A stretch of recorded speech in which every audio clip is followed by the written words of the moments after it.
এজাক কণমানি ব্যস্ত ৰং তুলিকাত ডিমুৰ সমীপৰ ককিলামাৰীত এনেদৰে ব্যস্ত এইসকল কণমানি কি কৰিছে তেওঁলোকে চাওঁ আহক। অসমত কেইবা শতিকা পূৰ্বেই চিত্ৰাংকন পৰম্পৰা থকাৰ প্ৰমাণ পোৱা গৈছে। আহোম ৰাজকাৰেং সত্ৰ আৰু নামঘৰ আদিবোৰত বুৰঞ্জীমূলক আৰু পৌৰাণিক বিভিন্ন আখ্যান তথা ঘটনাসমূহ উজ্জ্বল ৰঙেৰে অংকিত কৰি উপচাই পেলোৱাটো বৰ্তমানেও পৰিলক্ষিত হয়। আনকি চিত্ৰ ভাগৱতত থকা চিত্ৰ বা আৰ্হিসমূহ পাছলৈ অসমীয়া চিত্ৰকাৰসকলৰ বাবে পৰম্পৰাগত আৰ্হিলৈ ৰূপান্তৰিত হয় আৰু এই ধাৰা আজিও অব্যাহত আছে। শিশুসকলক মানসিক আৰু শাৰীৰিকভাৱে সুস্থ আৰু সবল কৰি ৰাখিবলৈ তেওঁলোকক কিছু প্ৰিয় কৰ্মৰাজিৰ সৈতে জড়িত হৈ থাকিবলৈ দিয়াটো অত্যন্ত আৱশ্যক।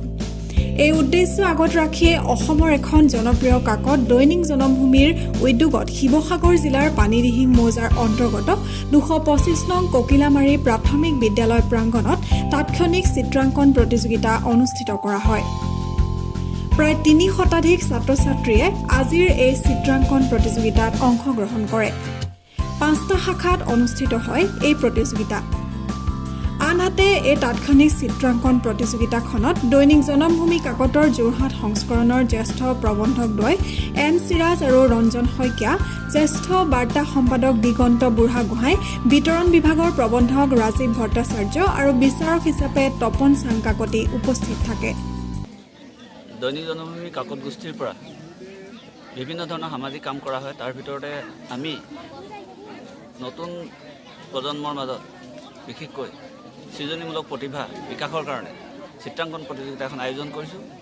এয়া আমি শিৱসাগৰ জিলাৰ ডিমৌ শিক্ষাখণ্ডৰ অন্তৰ্গত ককিলামাৰী প্ৰাথমিক বিদ্যালয়ৰ চৌহদত আজি প্ৰায় ৩০০ ছাত্ৰ ছাত্ৰী আহি এই মুকলি চিত্ৰাংকন প্ৰতিযোগিতা বিভিন্ন শাখাত ভাগ লৈছে। ভিতৰতে আমাৰ সজাগতামূলক কিছুমান কাৰ্যসূচী লোৱা হয়, ৰাইজ মেল পতা হয় কাকত গোষ্ঠীৰ ফালৰ পৰা। তাৰ উপৰি আমাৰ চিত্ৰাংকন প্ৰতিযোগিতা নিয়মীয়াকৈ অনুষ্ঠিত কৰা হয়। নিশ্চয় আপুনি দেখা পাইছে গোটেই অঞ্চলটোৰ পৰা ইমানখিনি ছাত্ৰ ছাত্ৰী অভিভাৱক আহি উপস্থিত হৈছে। আমি তেওঁলোকৰ সহায় অভূতপূৰ্ব বুলি অনুভৱ কৰিছোঁ। News desk Dimow news 24x7।